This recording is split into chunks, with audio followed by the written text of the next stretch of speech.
De la vie politique qui est en train de se faire, vous, à votre niveau, à la fois dans la circonscription, sur le territoire où vous étiez, et puis au sein de votre parti, quelle va être votre action maintenant ?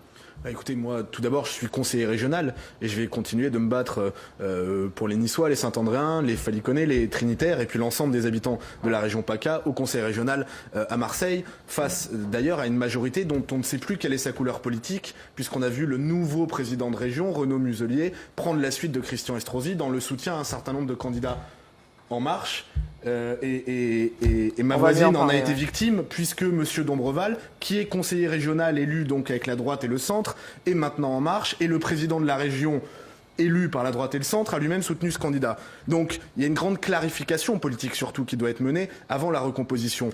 Moi, je serai dans l'opposition concrète, constructive, mais surtout combative au gouvernement et au projet politique d'Emmanuel Macron. Je ne suis certes pas député, je n'ai pas été élu, mais pour autant, je vais continuer de me battre pour les habitants de la 3e circonscription et à leur côté.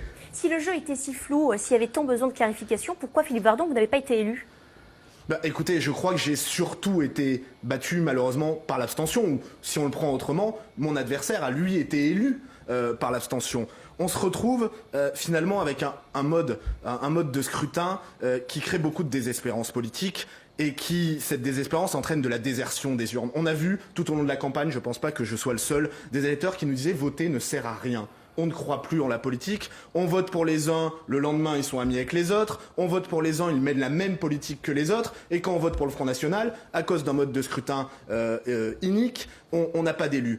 Je crois, moi, qu'il faut quand même se poser des questions. Le Front National, c'est 21% au premier tour de la présidentielle, 34% au deuxième tour de la présidentielle, 13% dimanche dernier, et hier, ce sont 8 députés qui ont été élus. Alors ils se feront entendre, vous pouvez compter sur Louis Alliot, Marine Le Pen, Gilbert Collard, pour faire entendre la voix d'une opposition claire au projet politique d'Emmanuel Macron, mais pour autant, est-ce que les uns comme les autres sur ce plateau, on peut considérer que c'est une représentation qui est à la hauteur du poids politique du Front National dans ce pays? Je ne le crois pas. Sauf qu'aujourd'hui, on voit quand même des candidats ou des candidates qui ont beaucoup fait rire toute la semaine sur Internet et qui sont ce soir, qui sont aujourd'hui députés. Moi, j'appelle quand même à une réflexion globale et à un peu de lucidité du côté d'En Marche. Madame Audin nous disait on a ramené les gens vers les urnes. Non, c'est faux. Il y a une très faible assise électorale. Il y a une très faible assise électorale aujourd'hui. Et puis j'ai envie de vous dire, vous dites on ne parle pas du Var et des Alpes-Maritimes. Moi, toute la semaine, j'ai réclamé un débat à Monsieur Roussel. Monsieur Roussel, dont les gens sur le terrain, y compris quand ils avaient voté, ils me disaient j'ai voté pour le candidat d'Emmanuel Macron. Qui est-il ?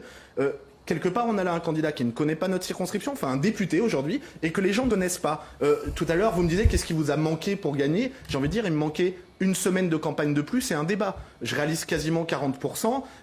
J'aurais bien aimé, moi, avoir un débat parce que, et Madame Satonnet a raison, il a manqué un peu de politique dans tout ça. On a beaucoup parlé de cuisine électorale. Moi, j'aurais aimé interroger Monsieur Roussel ou les autres candidats d'En Marche sur leur position par rapport à l'immigration, sur leurs réponses par rapport à l'insécurité. On aura l'occasion de leur poser des questions dans les semaines à venir. Je voulais interroger Nathalie Audin. Par rapport à l'augmentation des impôts avec la CSG, autant de questions qui sont quand même au cœur de la vie de nos compatriotes. Et finalement, on aura été comme ça dans l'apparat, dans la cuisine politicienne, qui soutient qui, quoi, comment. Et on n'aura pas pu tellement parler de politique. Moi, je le regrette pour le débat démocratique, pour la République. Nathalie Audin. Que je posais à Cédric Roussel. Est-ce qu'on va vous revoir dans les rues de la 3e circonscription ou est-ce que vous y avez fait un passage? Non, enfin, on m'y voit souvent. Hein. Vous savez, moi, je suis de ceux qui vivent à Nice, qui sont présents dans les 3 circonscriptions de cette ville et qui se battent dans les 3 circonscriptions de cette ville. J'ai pas attendu cette élection pour me soucier du sort de la prison.